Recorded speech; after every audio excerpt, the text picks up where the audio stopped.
Agar siz ushbu videoni ko'rayotgan bo'lsangiz, demak, Python asoslari kursini tugatdik. Bu so'nggi video dars bo'ladi. Barchangizni ushbu kursni yakunlaganingiz bilan tabriklayman. Bu videoda esa kurs yakuni uchun yakuniy loyiha dastur tuzamiz. Biz loyiha sifatida resume generationni tanladik. Ya'ni resume bu siz haqingizda qayerda ta'lim olgansiz, qanday ko'nikmalarga egasiz, ismingiz yoki aloqa ma'lumotlaringiz unda bo'ladi. Siz qaysidir kompaniyaga ishga kirmoqchi bo'lsangiz, ularni elektron manzillariga yoki Telegram orqali bo'lishi mumkin bu, yoki vakansiya saytlari orqali o'zingizni rezumengizni jo'natasiz va o'sha rezumengizga qarab siz haqingizda boshlang'ich ma'lumotga ega bo'lishadi va agar ularga mos kelsangiz, sizga aloqaga chiqishadi. Bizni dastur esa ana shu rezumeni yaratishda yordam beradigan dastur bo'ladi. Dasturimizda asosan tayyor kutubxonalarni o'rnatib ishlatishni o'rgandik. Endi o'sha kutubxonalardan foydalanishga harakat qilamiz. Dasturimiz imkoniyatlariga keladigan bo'lsak, ma'lum bir strukturada, ya'ni ketma-ketlikda foydalanuvchi ma'lumotlarni so'rab olishi kerak bo'ladi. Bundan tashqari, bizni dastur terminalda ishlagani uchun terminalni o'zini ham chiroyli interfeys ko'rinishida yaratishga harakat qilamiz. Keyin oxirida barcha kiritgan ma'lumotlarimiz to'g'riligini tekshirish uchun ko'rish imkoniyati bo'ladi. Ko'rganimizdan keyin tekshiramiz. Agar hammasi to'g'ri bo'lsa, to'g'ri deyish bilan uni PDF faylga aylantiradigan qismi bo'ladi va o'sha PDF faylni biz olib olamiz. Demak, loyiha faylini yaratishdan boshlaymiz. Buni resume generator, ya'ni generator deb nomlayman. Rator deb nomlasam. Endi virtual muhit yaratishimiz kerak. Ichiga kirib terminalni ochaman. Ochib ketsa ham bo'ladi endi. Terminalda o'zimiz o'rgangan Python -m -env, buni env deb nomlayman. Virtual muhitni aktivlashtiramiz. Env. Endi bu faylimizni Visual Studioda ochishimiz kerak. Terminalni o'zidan Visual Studioni shu faylni ichida ochish mumkin. Buning uchun kod, keyin bitta joy tashlab nuqta qo'yamiz. Bu fayl Visual Studioda ochildi. Terminalimiz bu yoqda bo'ladi. Xo'sh, endi bizga kerak bo'ladigan kutubxonalarni o'rnatib olishimiz kerak, ya'ni pip install qilib olishimiz kerak. Buni biz quyidagicha o'rgandik. Pip install. Misol uchun biz hozir rich degan kutubxonadan foydalanamiz. Buni enter bosamiz. Bu kutubxona o'rnatildi. Pip install qilishda yana bir narsani o'rgatib ketaman. Misol uchun bir vaqtni o'zi bir nechta kutubxonalar kerakligi aniq loyihamiz uchun. Misol uchun ozgina joy tashlab, misol uchun keyingi kutubxonani, keyin yana misol uchun keyingi kutubxonani shunday qilib yozib tashlab, pip install qilib o'rnatishimiz mumkin. Bundan-da professionalroq va to'g'riroq yo'li esa umumiy faylimizda bitta requirements.txt degan fayl yaratamiz. Bu .txt degan fayl yaratamiz va uning ichiga o'zimizga kerak bo'lgan kutubxonalarni ketishimiz kerak bo'ladi. Misol uchun rich kutubxonasi kerak bizga. Keyin yana savol javoblarni olish uchun questionnaire degan kutubxona bor. Bu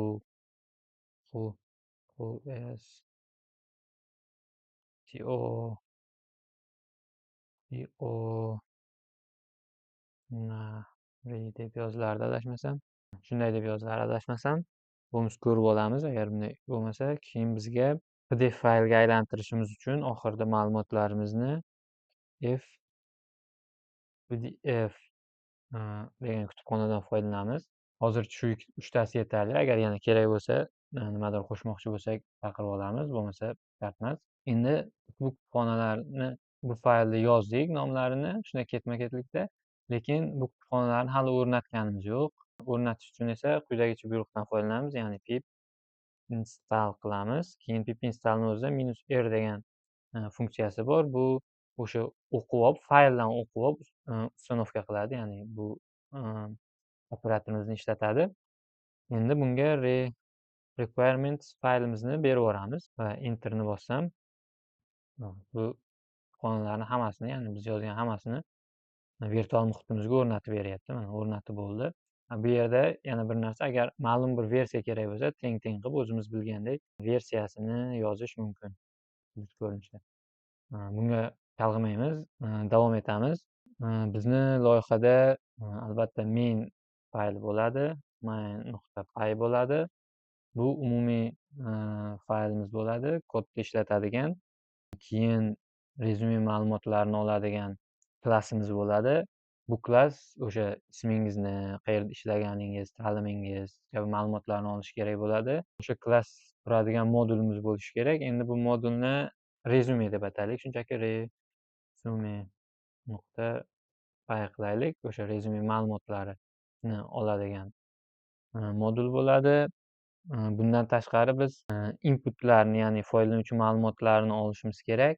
Uni ham ma'lum bir so'rovlar, ma'lum bir ketma-ketlikda struktura bilan olganimiz uchun uni alohida faylga yozamiz. Buni input deb nomlaymizmi?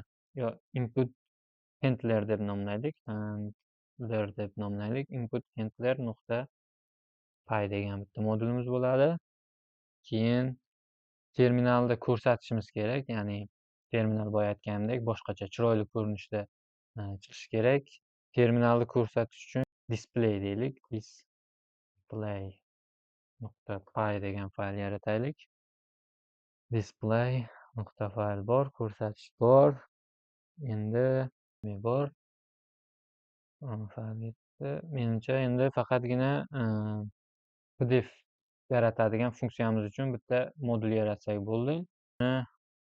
pdf yaratgan uchun generator deb nomlaylik buni.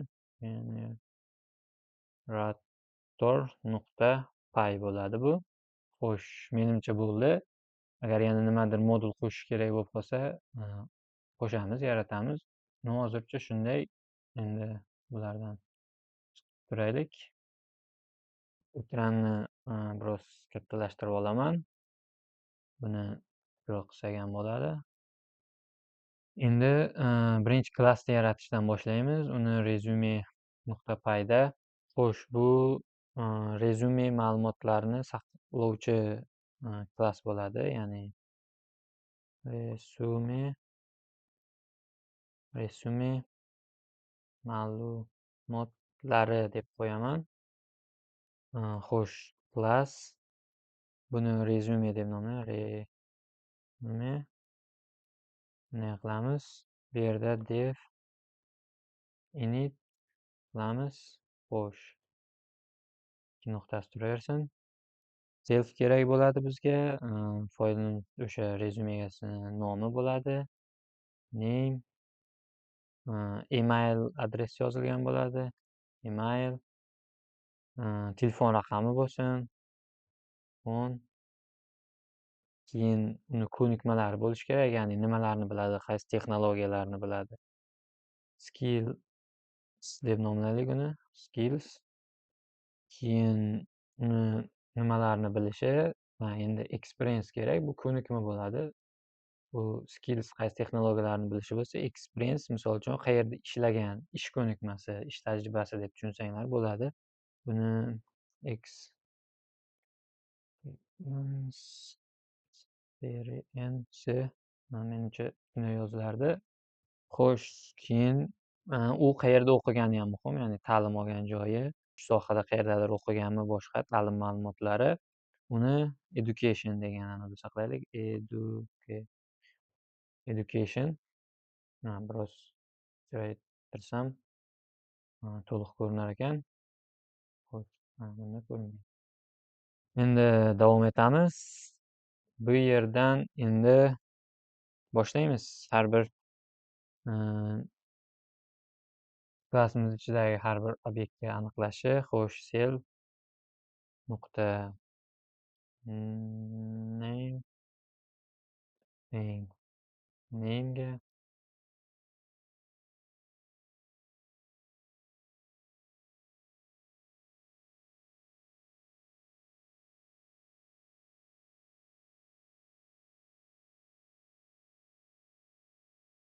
demak, ushbu ko'rinishda klassimizni yaratib oldik.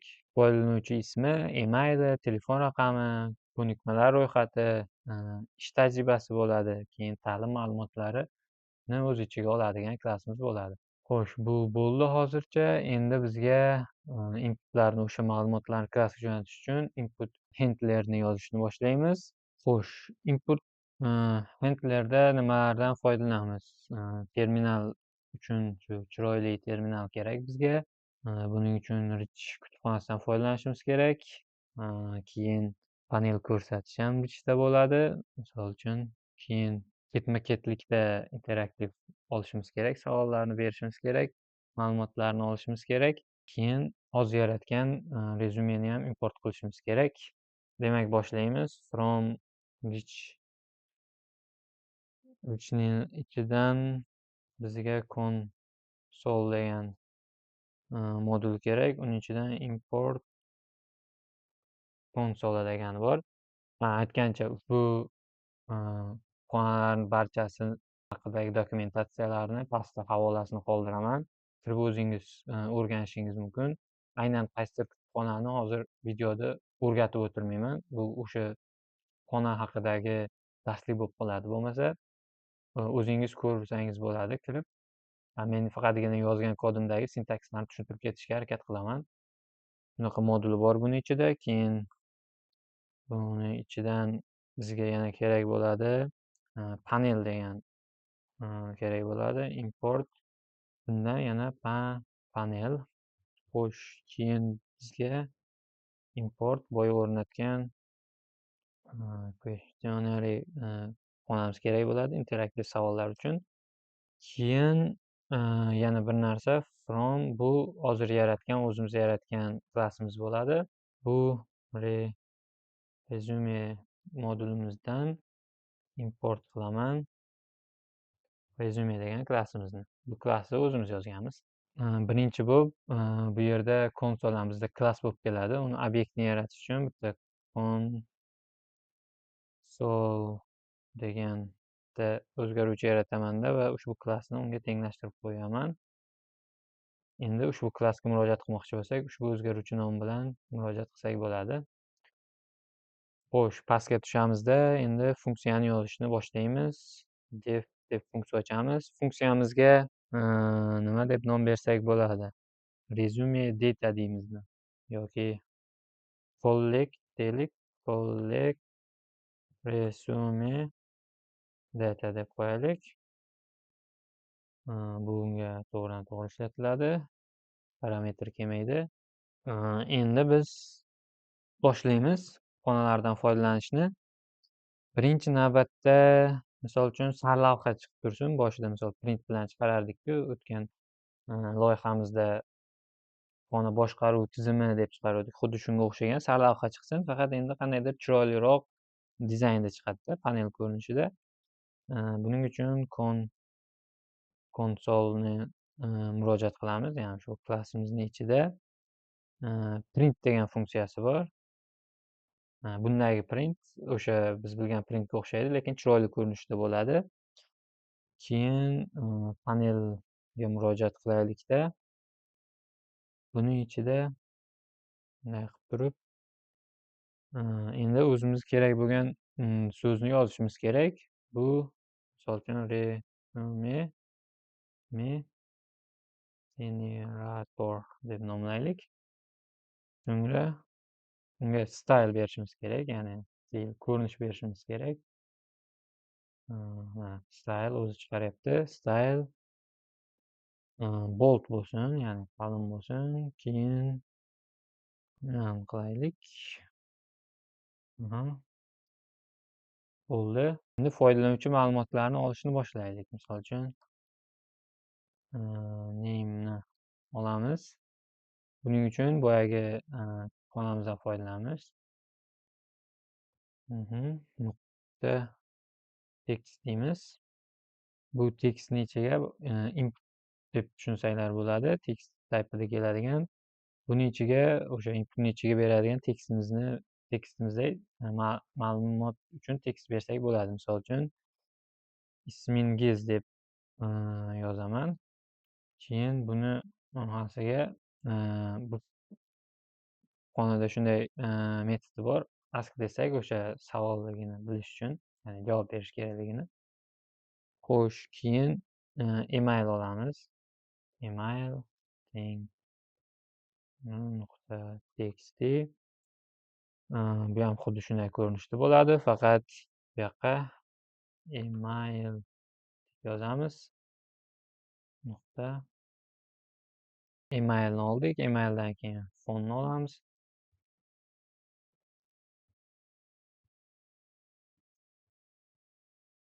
Telefon raqam deymizmi? Telefon raqamingiz deymizmi? Telefon raqam deylik. Baribir so'ramayapti. Yani ismingizni so'rabmiz. Endi biz hozir shu yerda ko'nikmalarni olishimiz kerak, lekin ko'nikmalar ko'p bo'lishi mumkin. Bunda misol uchun bir dona tekst kiritsak, uni o'zi yetarli bo'lmaydi. Ya'ni bir odam misol uchun Python'ni biladi, Python misol uchun NumPy'ni, Django'ni, har xil shunga o'xshagan texnologiyalarni bilishi mumkin. Bu muammoni yechish uchun esa biz nima qilsak bo'ladi? Hozir muammo shundaki, misol uchun bunday tekst qabul qilsak, ammo bir nechta narsani biladi, ya'ni bir nechta texnologiyalarni biladi rezyume yaratuvchi. Ularni hammasini rezyumeda alohida ko'rsatish kerak-ku. Misol uchun Python'ni biladi, bu texnologiyani biladi, ikkinchi texnologiya, uchinchi texnologiya alohida yozuvda turishi kerak. U uchun esa u o'zgaruvchilarga alohida murojaat qilish kerak. Ya'ni biz uni list ko'rinishida olishimiz kerak. Shunda listlarga murojaat qilishni, ulardan foydalanishni bilamiz. Har bir skill listdagi bir element hisoblanadida, list bilan ishlayveramiz. Lekin bu Questionnaire kutubxonasida list metodini qarab ko'rish kerak. Bunday qilsak bo'lar ekanda, yechim sifatida avval tekst qilib olaveramizda, keyin uni listga aylantirsak bo'ladi. Ya'ni kodni yozaveray, tushuntirib ketaman. Misol uchun skills input deb o'zgaruvchi yaratamizda. Bu yerda ham o'sha skilllarni olish uchun u ham xuddi shunday bo'ladi. Nuqta txt qilamiz. Tekst qilamiz. Keyin uning ichiga misol uchun qanday so'rasak bo'ladi? Ko'nikmalar deylik, shunchaki ko'nikmalar deymiz. Keyin uni faqatgina ko'nikmalarni virgul bilan yozish kerak bo'ladi-da. Virgul bilan deb qo'yaylik-da. Keyin bunday qilaylik. Nuqta. Xo'sh, endi bizga bu string bo'lib keladi.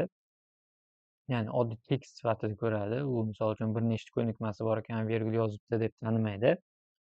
Biz uni endi o'zimiz listga aylantirib olamiz. Buning uchun skills degan o'zgaruvchi yaratamizda. Keyin uni ichida sikl aylantirib, har bir virguldan oldingi shu virgulgacha bo'lgan har bir so'zni bittadan skill deb olamiz. Ya'ni bittadan element sifatida listga qo'shamiz. Buning uchun alohida bu yerda for sikl aylantirsak ham bo'ladi.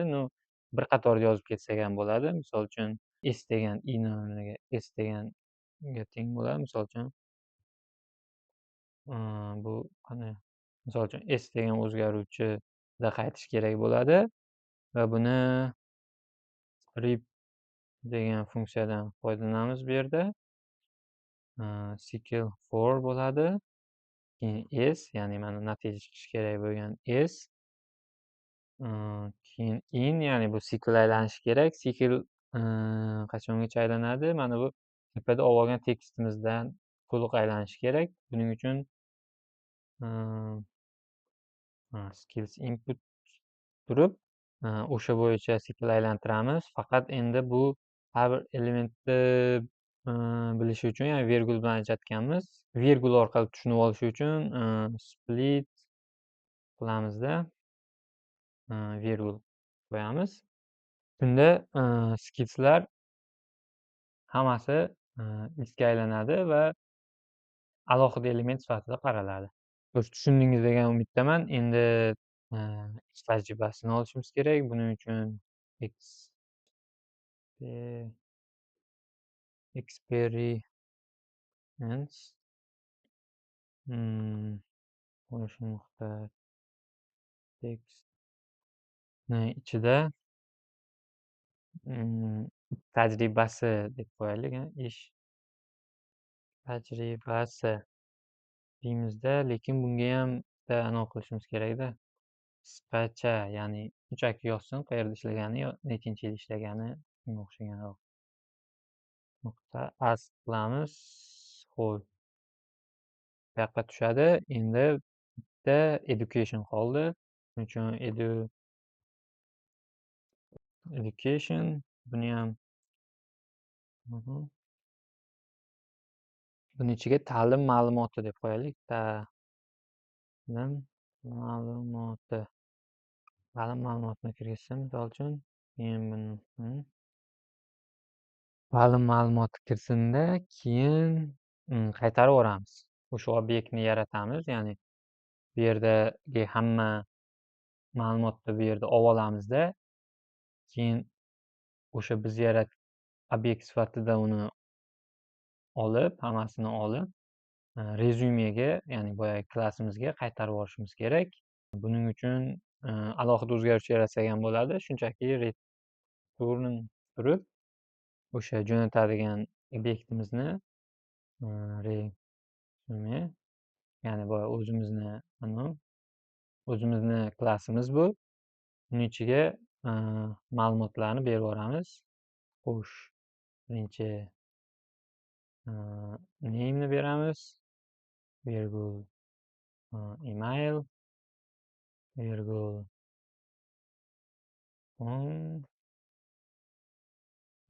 skillsni beramiz. Bu skill input faqat anavi qilish uchun. Xo'sh, keyin experience,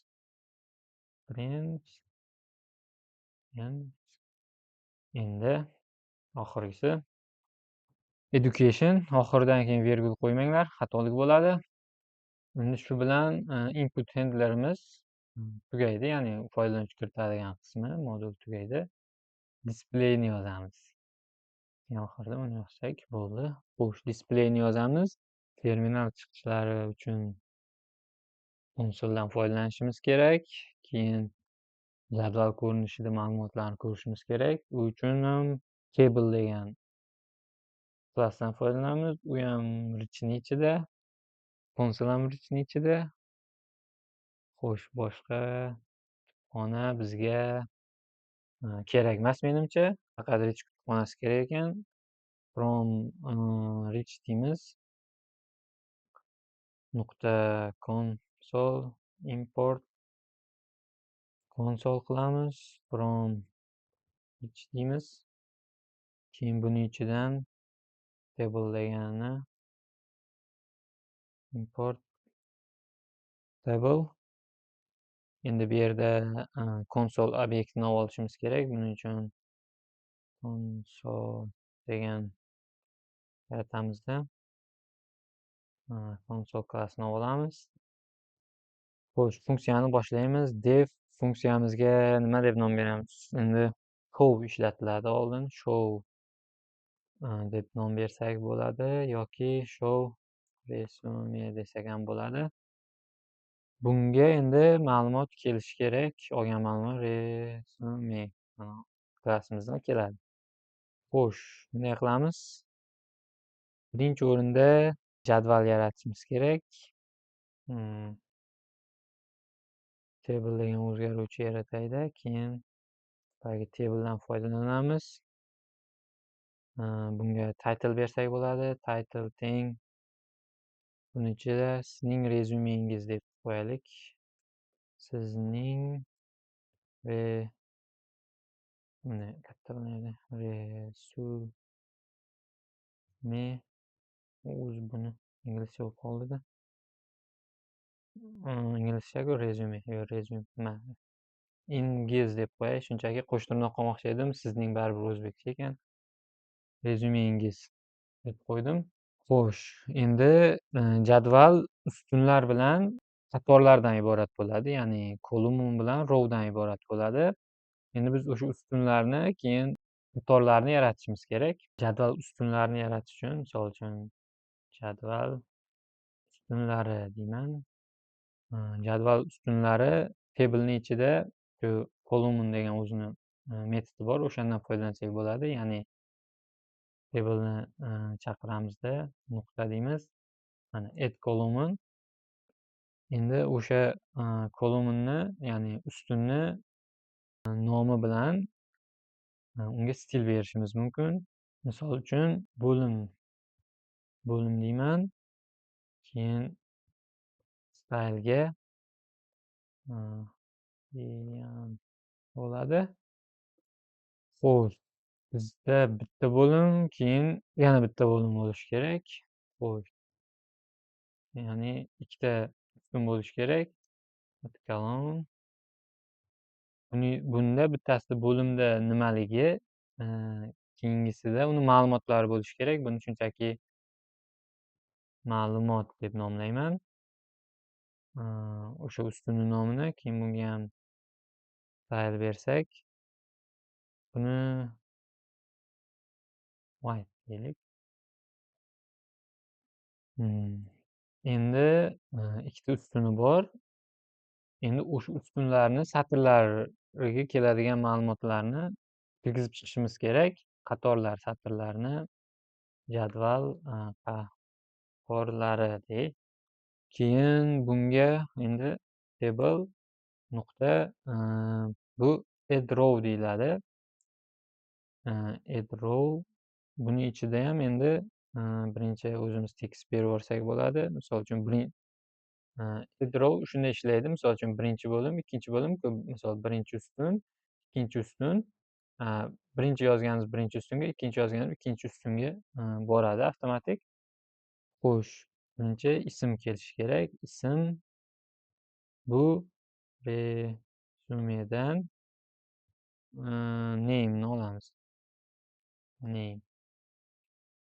Bu resume bo'lsa, bu yoqqa keladigan bizda klassimizdan keladi-ku, o'sha ma'lumotlar resume. Argumentdan olyapman resumeni. Xo'sh, endi bizga xuddi shundan kerak baribir. Shuning uchun shunchaki nusxalab qo'yaman. Bu endi ism emas. Email. Bu email bo'ladi. Xo'sh, emaildan keyin telefon dey. Telefon. Mana bo'ladi. Telefondan keyin biz skills ko'nikmalar.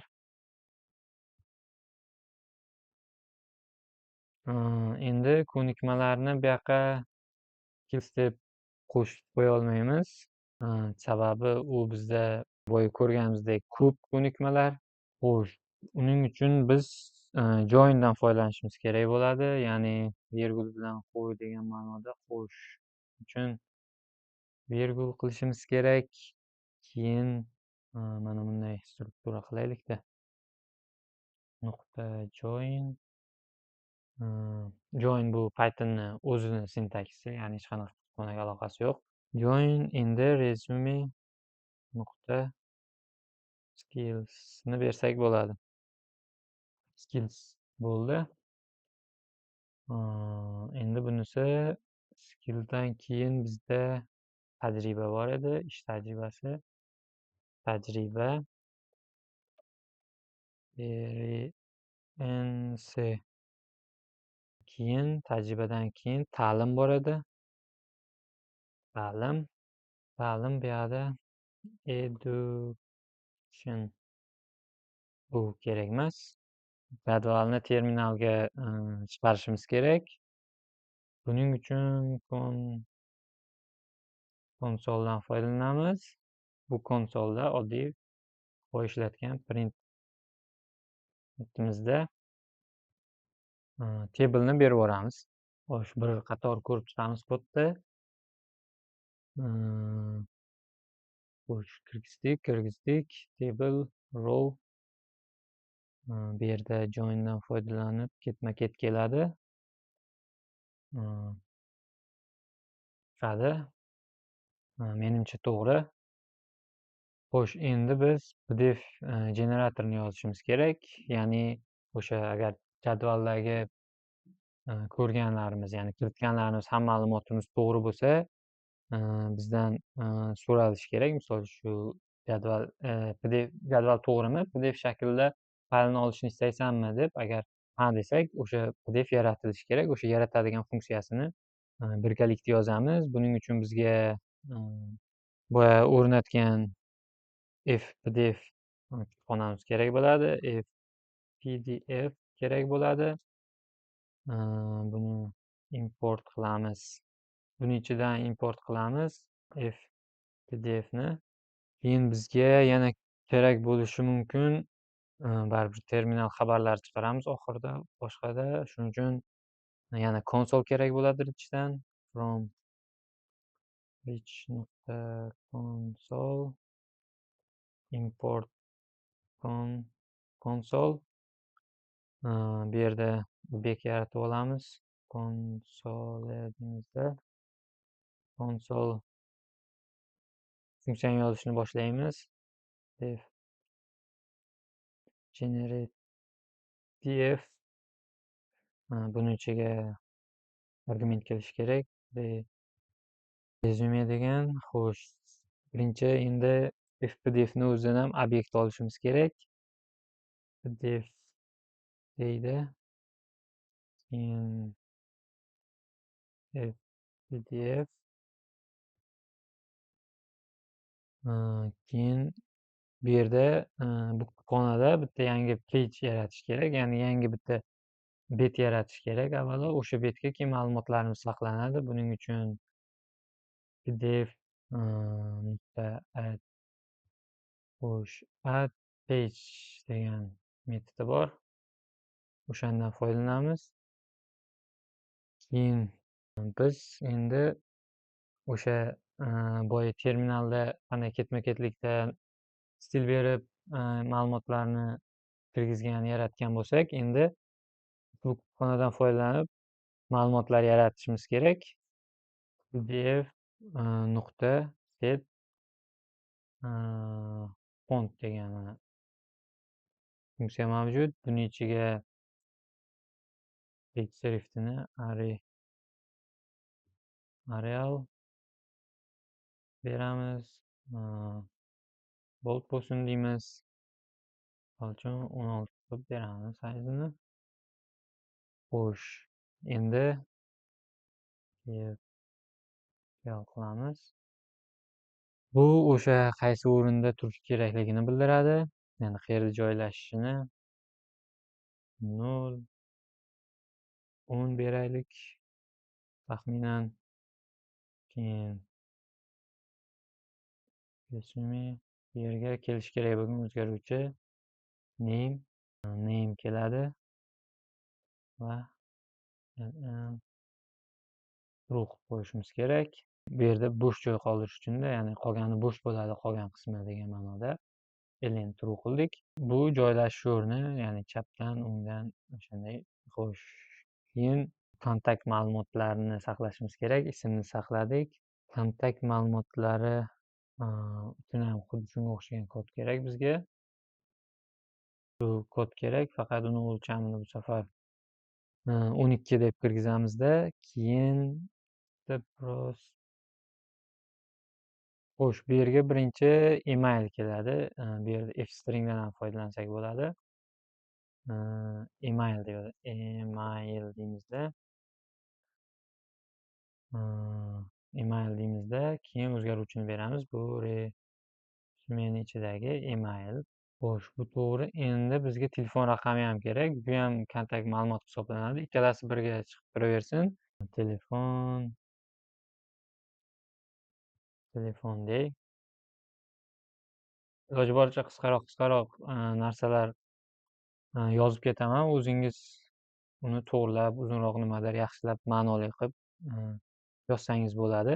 Keyin o'rtada ozgina bo'sh joy qoldiraylik. Misol uchun, buning uchun pdf nuqta deymizda shunchaki elenni o'zini berib yuboramiz. Faqat unga qancha joy bo'sh qolishini aytishimiz kerak. Misol 5 beramiz. Endi biz ko'nikmalarni yozishimiz kerak. Ko'nikmalar uchun ham xo'sh, kod kerak bo'ladi. Endi buni 14 qilaylik misol uchun. Bu yerda birinchi tekst tursin, shunchaki ko'nikmalar degan. Ko'nikmalar. Keyin bizni ko'nikmalar bitta emas, bir nechta bo'lgani uchun uni bu yerni o'zida chaqirsak xunukroq ko'rinishda bo'ladi. Shuning uchun uni sikl aylantirib har bir elementni alohida chiqarishga harakat qilamiz. Buning uchun ko'nikmalar yozuvi chiqqandan keyin pastiga yana bir xuddi shuni tashlayman. Buni misol ko'nikmalarni farqli bo'lishi uchun 12 qo'yaman. Set fontda 12 bo'lsa, bizga bu qator kerak bo'lmaydi. Shunaqa o'lchamda ko'nikmalarni shunchaki chaqirib qo'ysak bo'ldi menimcha. Print qilib qo'ysak bo'ldi. Bu uchun for skill deyman. In resume skills, ya'ni resume skillsda bo'yicha sikl aylanadida. Uning ichidagi endi har bir elementni fe'l orqali chop etib chiqarishimiz kerak. Buning uchun bu kodni ishlatsam ham bo'ladi. Buni endi 8 qilamiz. Bu yerga esa bu yerga telefon kerak emas. Xo'sh, manday belgi qo'yaylikda, shu bilan chiqsin. Misol uchun chiziqcha nimadir deb chiqsinda. Bu yerga resume nuqta yo'q, bu yerga o'zgaruvchini o'zi keladi, ya'ni mana skillni o'zi keladi. Skill. Xo'sh, in true bo'lib qolaversin. Unda bo'sh bo'ladi. Endi ish tajribasini kiritishimiz kerak. Avval def deb ozgina bo'sh joy tashlaylik. Def deb ln qilamizda. Qo'yaylik. Qolgani hammasi mana shunday ko'rinishda bo'ladi. 14 bo'lsin. Misol uchun keyin bu yerda ham baribir tekst chiqib turishi kerakda, nimaligini bildirish uchun. Buning uchun shunchaki tekst yozamiz. Ish tajribasi deymiz. Keyin tajribasini yozishimiz kerak. Bunga ham baribir font berishimiz kerak. 12 qilaylik. Xo'sh, buni 0.8 qilish kerak. Bunda sal farqli bo'ladi. Tomoni resume nuqta experience tajribasini olamiz. Endi bizga ta'lim kerak. Ta'lim experience bilan bir xil. Bunga shunchaki bunday qilsam ham bo'ladi, faqat bu yerga ta'lim deb yozaman. Bu yerga education deb yozaman. Education deb yozdim. Ma'lumotlarimiz qanday saqlanishi, qaysi nuqtalarda saqlanishi, ya'ni qaysi nuqtada joylashishini aniqladik.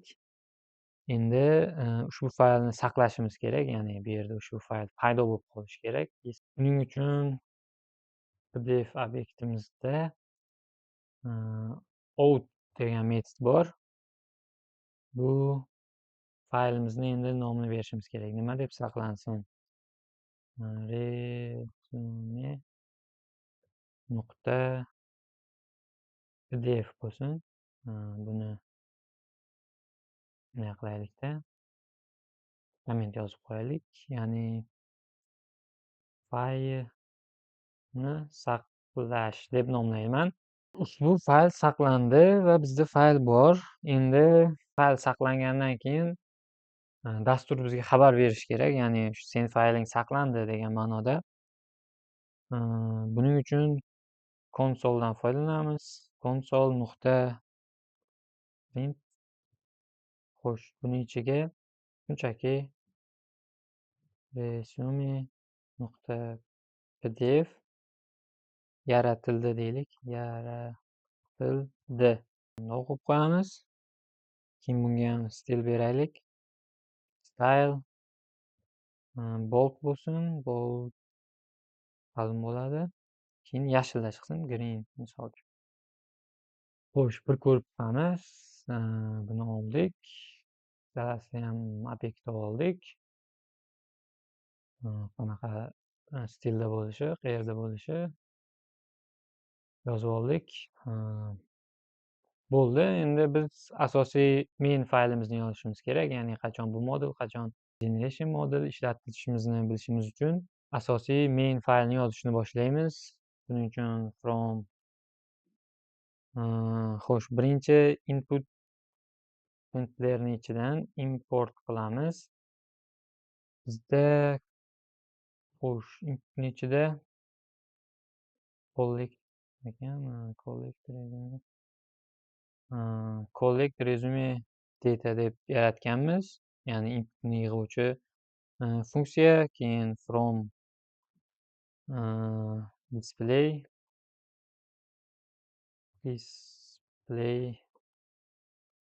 import. Xo'sh, displayni ichida show resume deb yaratgan ekanmiz. Show resume terminalni ko'rsatish uchun chiroyli qilib. Keyin from pdf generator import, bunda hozir yozgan funksiyamiz generate def bo'ladi, def yaratish uchun. Keyin bu yerda ham savol so'raymiz, ya'ni o'sha rezumeni pdf shaklda saqlansinmi deb so'raymiz. Xatolik bo'lmasa ha desang saqlaydi, yo'q desang saqlamaydi. Buning uchun bizga queshonary qilmasi kerak bo'ladi. Import shunda shunday qilamiz. Main funksiyamizni boshlaymiz. Def main bu narsa olmaydi. Birinchi resume ma'lumotlarini yig'ib olishimiz kerak.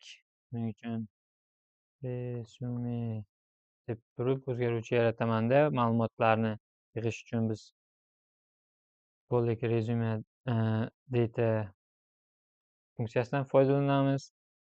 Keyin terminalda ko'rsatish uchun esa shu vaqtimizda yig'ib bo'lgandan keyin show resume kerak bo'ladi. Buning ichiga resumeni berib yuboramiz. Ya'ni yig'ilgan ma'lumotlarni va u bunda avtomatik ko'rsatadi. Ya'ni ma'lumot yig'iladi, yig'ilgandan keyin avtomatik show resumega boradi. Show resumeda esa ma'lumotlar chiqadi. Ma'lumotlar chiqqandan keyin biz uni tasdiqlashimiz kerak. Ya'ni pdf shaklda saqlansinmi, yo'qmi? Saqlash uchun so'rashimiz kerak. Xo'sh, save pdf degan bitta o'zgaruvchi yaratib turib, bu yerda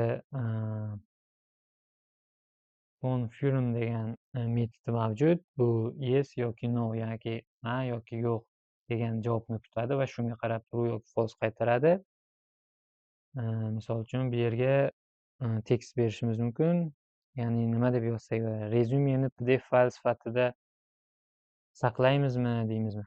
Xo'sh, resumeni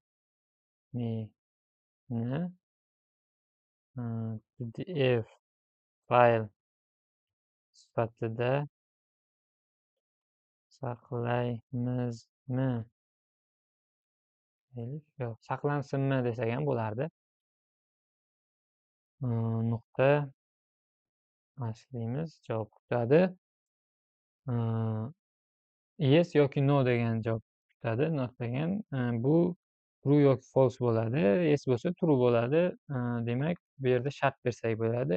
If bu o'zgaruvchimiz, ya'ni save pdf true bo'lsa, true bo'ladi. Buni xohlasanglar bunday qilib true qilsanglar ham bo'ladi. Atak true bo'lsa, xo'sh, true bo'lsa bizni generative funksiyamizga ma'lumot ketishi kerak va uni javobi qaytishi kerak. Unda generate pdfni ichiga resumeni jo'natib yubor deymiz. U resumeni o'sha PDF qilib turib, PDF yaratadi. Rezyumeni olib, xo'sh, ma'lumotlarni olib. Endi xo'sh, bu yerda hech qanaqa xatolik chiqish ehtimoli yo'q. Qolganini kutubxonalarni o'zi qiladi. Endi bu yerda main funksiyamiz ishlashi uchun shu kodni ishlatganda funksiyani chaqirib qo'yamiz. Chaqirsak, bu har bir funksiyani ishlatadi. Xo'sh, dasturimizni ishlatib ko'ramiz. Terminalni tozalab yuboraman. Biroz kattalashtiraman. Python main.py enter bosaman. Mana ko'rganingizdek terminalni o'zida so'roqlar bor, qandaydir chiroyli ko'rinishda chiqyapti. Ismingiz, misol uchun Jabborov. Emailingiz, misol uchun ilhom@mail.com. Telefon raqam, misol uchun 90lik bo'lsin. 123 45 67. Enter. Ko'nikmalar, vergul bilan, misol uchun Python. Yana nima deymiz? Misol uchun NumPy deymiz. Misol uchun Django deymiz. Pandas deymiz. Xullas, qanday ko'nikmalar bo'lsa, o'shanday yozaveramiz. Misol uchun git deymiz. Man enterni bosaman men. Ish tajribasi. Misol uchun oddiy yozaman. DevClan platformasida, misol uchun AI ML developer deb turib, misol uchun yilni berib ketsak bo'ladi. 2025-yildan nuqta qo'ysalaring hozirgacha bo'ladi. Keyin yana misol uchun vergul bilan yana boshqa narsa yozsa bo'ladi. Yozib ketaverasizlar. Yillarni berib ketaverasizlar. Enter. Ta'lim ma'lumoti. Ta'lim ma'lumotlarini kirgizaman. Endi men test sifatida, misol sifatida kirgizaman. Xo'sh, bunday qilamizda 2021 dan misol uchun 2025gacha bo'ladi. 4 yil, misol uchun misol uchunda o'qiganman. Misol uchun yozyapman, aslida bunaqa yozilmaydi. Misol uchun 2022-yilda endi 1 yil prosta kurs o'qigan bo'lishingiz mumkin. Nima misol uchun Coursera'da misol uchun nima data science kursini o'qigan bo'lishlaring mumkin. Keyin misol uchun 2026-yilda xo'sh, devclan.uzda Python kursi bo'lishi mumkin. Endi enterni bosaman. Enterni bosganda mana sizning rezyumengiz mana chiroyli ko'rinishda boya yaratgan tebilimiz, bo'limlar, ma'lumotlar, ranglari, fonlar bilan ketyapti. Ma'lumotda, ya'ni ism Ilhom Jabborov, shunaqa, shu joyda o'qigan, shunaqa ko'nikmalar bor. Boshqa rezyumeni PDF sifatida saqlaysizmi? Endi PDF faylda saqlashimiz mumkin. O'shani so'rayapti. Biz bu yerda yes yoki no qilishimiz mumkin. Ya'ni not, yes, not. Yoki yo'q qilishimiz mumkin. Buning uchun y yoki n harflarini kiritsak bo'ladi. Kichkina harf bilan katta harf bilan farqi yo'q. Misol uchun men saqlashni bosaman. Mana yes bo'ldi. Rezyume yaratildi degan. Endi kelib ko'radigan bo'lsak, bizda rezyume fayli hosil bo'lgan. Shu faylni kirib ko'ramiz. Menda ochyapti Visual Studioda. Sizlarda ochmasligi mumkin bunday. Agar Visual Studioni o'zida ochmoqchi bo'lsanglar, sizlar bunday plagin o'rnatib olishlaring kerak. Xo'sh, bu yerda menda